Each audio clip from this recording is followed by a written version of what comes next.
শাশুড়িকে মা না বললে কি গুনাহ হবে? মহিলাদের নামাজরত অবস্থায় যদি আজান হয় তাহলে কি নামাজ পড়া চালু রাখা যাবে? গোসলখানা ও টয়লেট একসাথে থাকলে ওযু করলে হবে কিনা? নতুন করে বসবাস করার আগে মিলাদ পড়ানো জায়েজ কিনা? বাথরুমে কাপড় কাচার সময় বিসমিল্লাহ বলা যাবে কিনা? গর্ভকালীন কোন আমল করলে নরমাল ডেলিভারি হবে? আমি আমার মৃত পিতার নামে যাই সাদকা করি তার সওয়াব কি আমিও পাবো? গোসলের পরে ভেজা চুল গামছা দিয়ে বেঁধে নামাজ আদায় করলে কি নামাজ হবে? আমি একজনের কাছে শুনেছি এরকম করলে নামাজ হবে না, বিষয় কিছু বলেন। চেইনওয়ালা ঘড়ি পরে নামাজ পড়া কি নাজায়েজ? জানালে উপকৃত হব। আমার মেয়ের পেটে থাকা অবস্থায় মুখে একটি দাঁত উঠেছে, এটি কোনো ভালো লক্ষণ নাকি খারাপ লক্ষণ? স্বামীর হুকুম ছাড়া বাবার বাড়ি যাওয়া যাবে কিনা? নিকট আত্মীয় যারা সুদ খায় তাদের বাড়িতে বেড়াতে যাওয়া যাবে এবং খাওয়া দাওয়া করা যাবে? চলুন তাহলে আমরা।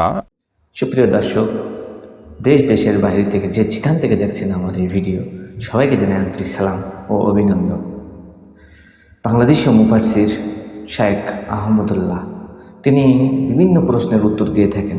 এবার তিনি তার কাছে একটি কঠিন প্রশ্ন করছেন যে শ্বশুর বা শাশুড়ি আব্বু আম্মু বলে অনেকে ডাকেন, এটা আসলে জায়েজ আছে কিনা? তো আসলে এই বিষয়ে আমরা শায়েখের মুখ থেকে শুনব যে আসলে কোনটা সহিহ হাদিস এবং কোনটা সহিহ না। আসলে ডাকা যাবে কি যাবে না শ্বশুর শাশুড়িকে আব্বু আম্মু বলে? তো চলুন আমরা দেরি না করে শায়েখের মুখ থেকে সেই মূল্যবান বয়ানটি শুনে আসি। প্রশ্নোত্তর আলোকিত ভবনে প্রবেশ করি। এরপরে কাজী ফাতেমা আপনি লিখেছেন, মহিলাদের নামাজরত অবস্থায় যদি আজান হয় তাহলে কি নামাজ পড়া চালু রাখা যাবে? যাবে, কোনো অসুবিধা নেই। আজান হওয়া হলে নামাজ বন্ধ করে ফেলতে হবে, কোনো কথা নেই।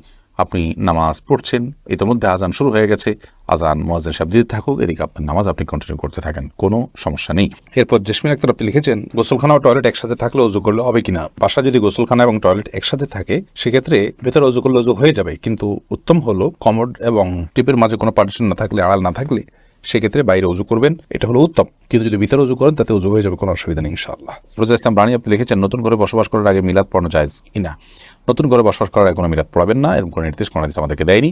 আপনি নতুন করে ওঠার সময় বিসমিল্লাহ বলে আল্লাহর নাম নিয়ে উঠে যাবেন, এর জন্য আলাদা কোনো আনুষ্ঠানিকতা আপনাকে করতে হবে, কোনো বাধ্যবাধকতা নয়। হ্যাঁ, আশপাশের লোকজন বা এলাকার মানুষ কিংবা আত্মীয় স্বজনকে ডেকে আপনি দাওয়াত খাওয়াতে চান আপনার খুশি একটা উপলক্ষে, সেটা সম্পূর্ণ আপনার ব্যাপার, শরীয়তের কোনো বিশেষ নির্দেশ নাই। আর এর জন্য মিলাদের আয়োজন করতে হবে কোনো নির্দেশ ইসলাম আমাদেরকে করেনি।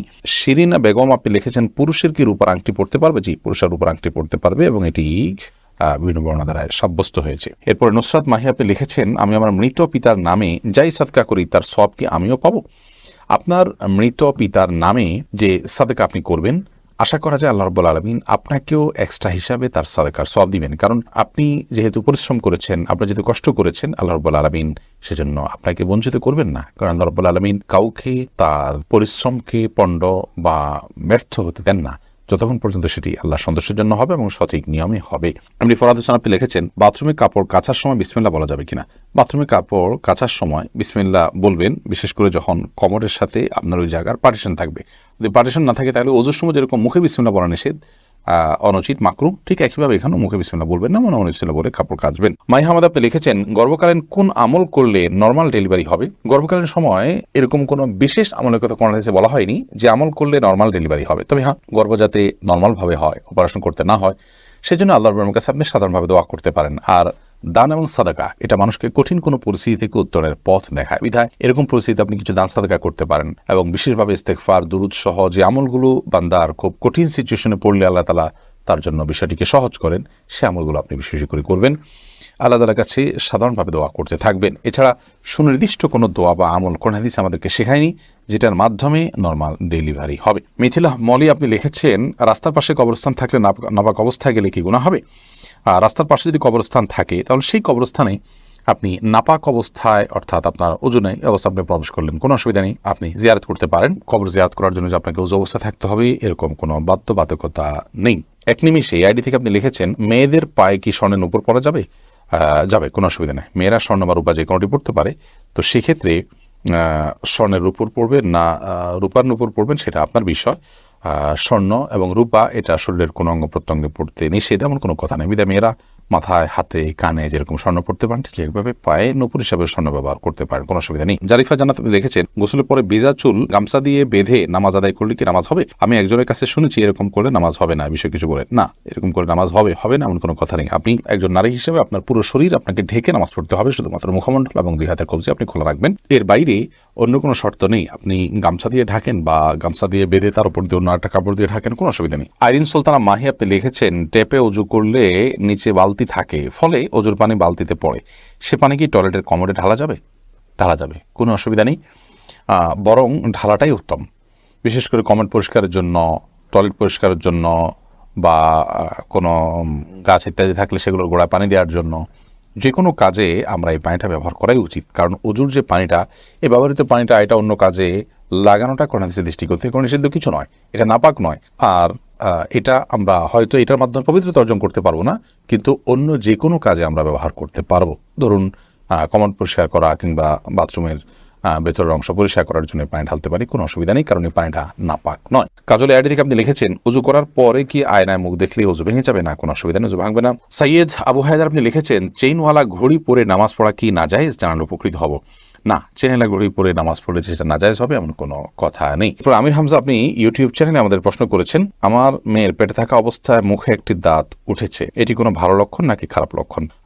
সন্তান গর্ভে থাকা অবস্থায় যদি মুখে দাঁত উঠে সেটা কোনো খারাপ বা ভালো লক্ষণ নয়।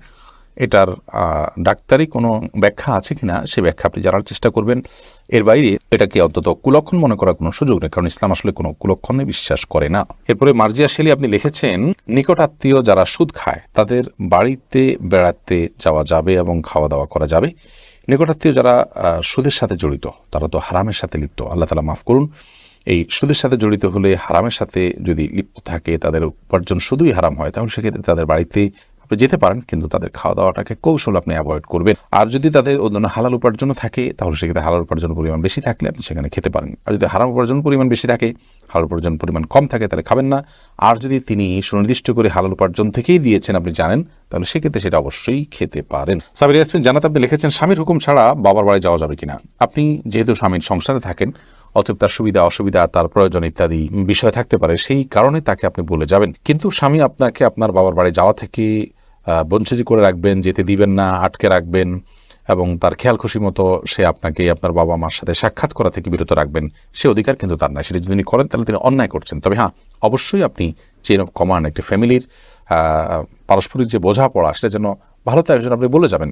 এবং এই বলে যাওয়ার মধ্যে ভদ্রতা, এই বলে যাওয়ার মধ্যে নিজেদের বোঝাপড়া যে আছে সেটির প্রমাণ হয়। বিধায় এটাকে দোষণীয় মনে করা যে আমি তাহলে কি বন্দী হয়ে গেলাম, এরকমটি মনে করার কোনো কারণ নেই। শরীফ শাহরি আপনি লিখেছেন, অজু ছাড়া কি জিকির করা যাবে? যাবে, জিকির করার জন্য অজু করা শর্ত নয়। এমডি আবুল কালাম আপনি লিখেছেন, মহর পরিশোধের আগে স্ত্রী যদি মারা যায় তখন স্বামী কিভাবে মহর পরিশোধ করবে? তার পক্ষ থেকে দান সাদকা করে দিবেন, কিন্তু উচিত হলো জীবদ্দশাতেই মহর পরিশোধ করা। আয়েশা সিদ্দিকা আপনি ইসলাম প্রশ্নোত্তর পেজে প্রশ্ন করেছেন, মহিলাদের জন্য সব জায়গায় নামাজের ব্যবস্থা থাকে না, অনেক সময় এই কারণে নামাজ কাজা হয়ে যায়, এই জন্য কি বাড়ি থেকে বের হওয়ার আগে অগ্রিম নামাজ পড়ে বের হতে পারবো? না, অগ্রিম বের নামাজ পড়ার কোনো সুযোগ নেই, নামাজ ওয়াক্ত মতো পড়তে হবে। ইন্না সলাতা কানাত আলাল মুমিনিনা কিতাবাম মাওকুতা, নিশ্চয়ই নামাজ ইমানদারদের জন্য নির্দিষ্ট সময় পড়াটা আবশ্যক করা হয়েছে, বিধায় সময় মতো আপনাকে নামাজ পড়তে হবে। বাড়ি থেকে বের হওয়ার আগে আপনাকে অগ্রিম নামাজ পড়ার কোনো সুযোগ নেই। তবে হ্যাঁ, যেখানে যাচ্ছেন সেখানে নামাজের ব্যবস্থা যদি না থাকে আপনি ব্যবস্থা করে নেবেন, প্রয়োজনে রাস্তার এক পাশে দাঁড়িয়ে যাবেন, কোনো একটা ফাঁক ফোকর আপনি দাঁড়িয়ে যাবেন, কিন্তু আপনাকে অবশ্যই নামাজ পড়তে হবে সময় মতো। এরপরে কবির হোসেন আপনি লিখেছেন, শাশুড়িকে মা না বললে কি গুনাহ হবে যদি তিনি কষ্ট পান?